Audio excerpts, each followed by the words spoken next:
I'm Graham Wilson. Welcome to Fright Court.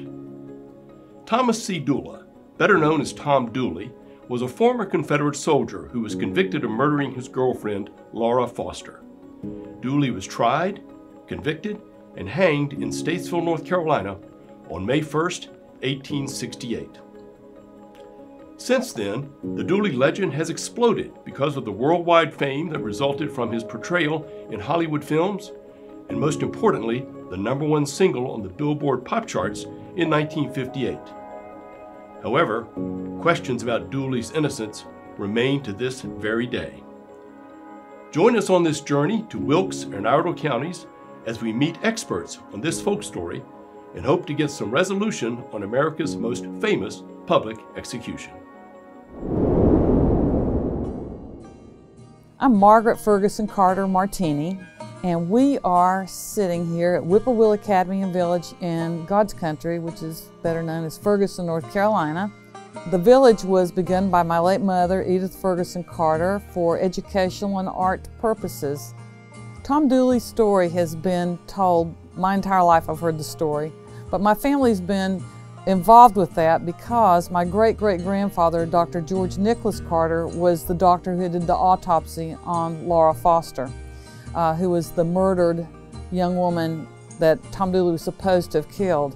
But Tom Dooley was a Confederate POW soldier who was known for playing the fiddle. He was popular with the ladies, too popular with the ladies. He had an affair with a married woman named Ann Melton. And that affair continued and continued even after he became engaged to Laura Foster. Well, on the morning that Laura Foster was going to meet Tom to run off and get married, she didn't return home, and her horse was found wandering. Sadly, her body was later found and she'd been stabbed to death and put into a shallow grave. People here believe beyond shadow of a doubt that it was Ann Melton who done it. My great-great-grandfather was the only doctor for counties around in this area. He was at Ann's bedside when she was dying, and she asked him, was she going to make it? Was she going to die? And he said, I can't save you. You are going to die. And he stayed in there with Ann Melton and her husband for a good while, and when he came out, everyone said to Dr. Carter, well, Dr. Carter, did Tom Dooley do it? Did he do it? And all he would say is, all I can say is that Tom Dooley was an innocent man. We have his original stone in the museum. My mother created a museum just for her paintings and for telling the story about Tom Dooley. Come on in and you can see what my mother has put together. These are the three main characters in the story. This is Ann Melton, Tom Dooley, and Laura Foster. And this is my mother with the Kingston Trio. She looks like she's 15, but she wasn't. She had 2 kids already by that time. There was a family of Witherspoons up in Ashe County who had a lock of Laura Foster's hair. Back in that time period, they didn't have photographs to exchange like people do now.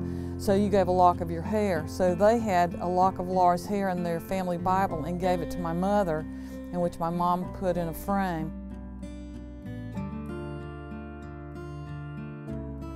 Tom Dooley was brought back home and buried on what it's now called, it's called Dula Road, but the locals here have always known it as the Tom Dooley Road. We are taking a little offshoot off of the Tom Dooley Road to walk up to the Tom Dooley grave. It's not marked, so finding this is very, very difficult to do. But originally, his house was not far from here, and there are many graves, but again, when you saw what we had in the museum, it might have been a rock, and that was it.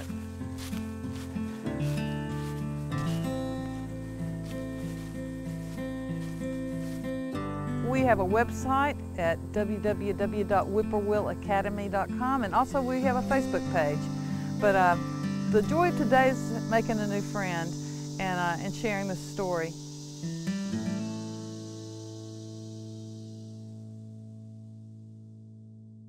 I'm Keith Ryan. I'm director of the Historic Sharp House, site manager, Jack of all trades, master of none. We are the venue that is the former home of Statesville's first mayor, Colonel Silas Alexander Sharp, affectionately known as the Colonel. The biggest excitement that he saw as mayor would be 1 year after his appointment, and that was the Tom Dooley trial. John, his son, Colonel Sharp's son, was just shy of his 4th birthday and remembered the event later in life when he later on heard and put together the story of who Tom Dooley was. He realized at that young age that was what he saw. May the 1st, 1868, he and his mother and sisters were on the balcony above us and remembered the huge crowd of people, almost like they were lined up for a parade.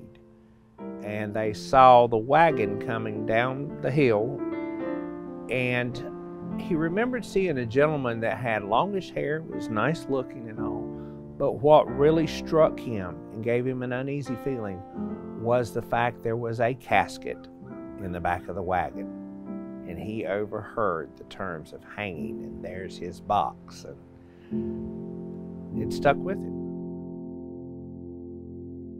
Tom confessed that it was his hand and his hand alone that murdered sweet Laura Foster, and that Anne had nothing to do with it. So Anne is set free, and she returns home to her husband James and goes back to a normal life.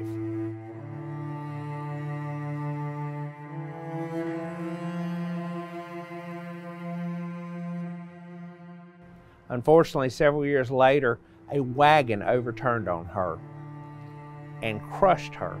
She did not die instantly, but they gathered her up in blankets and carried her home to her house and put her in what would become her deathbed. But when she did give up the ghost, when she died, she let out a blood-curdling scream in fear of whatever it was she was seeing. And at that moment, they say the fires bellowed out of the fireplaces, the rooms filled with black smoke, and black cats came out from under every piece of furniture. The old folks swear that was the devil coming to take Anne to hell. Now, Anne was famous for her beautiful green eyes. So anytime you're ever in Statesville, especially around Court Street and Broad Street, near where the old jail used to be mindful of any black cat you might see. Because they say, if it's got those pretty green eyes, that's Anne coming to take you with her.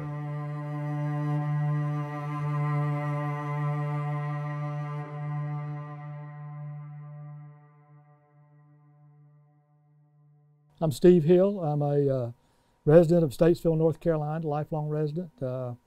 I'm the curator, I guess you would call it, of the Statesville Historical Collection, which is a collection of memorabilia, photographs, music, all kinds of things related to Statesville and Iredell County. Dooley, hang down your head and cry.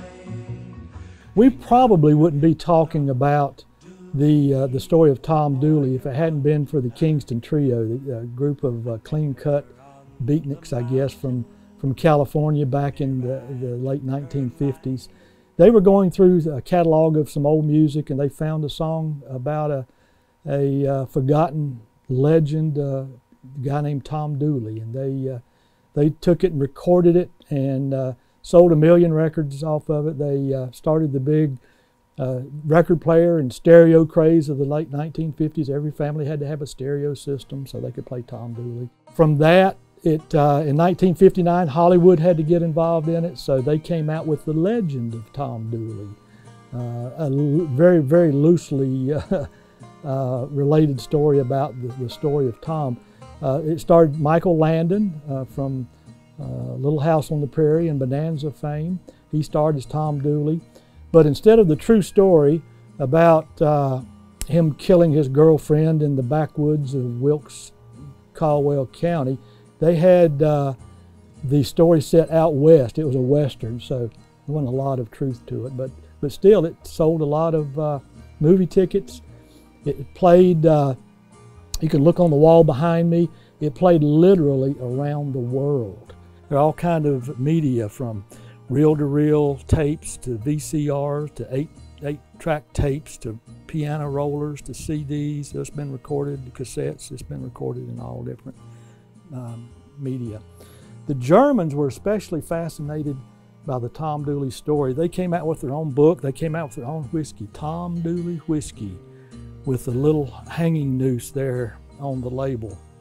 And because of the song and the movie, I've always believed that the hanging of Tom Dooley here in our little town of Statesville, North Carolina, is the most widely recognized execution in U.S. history.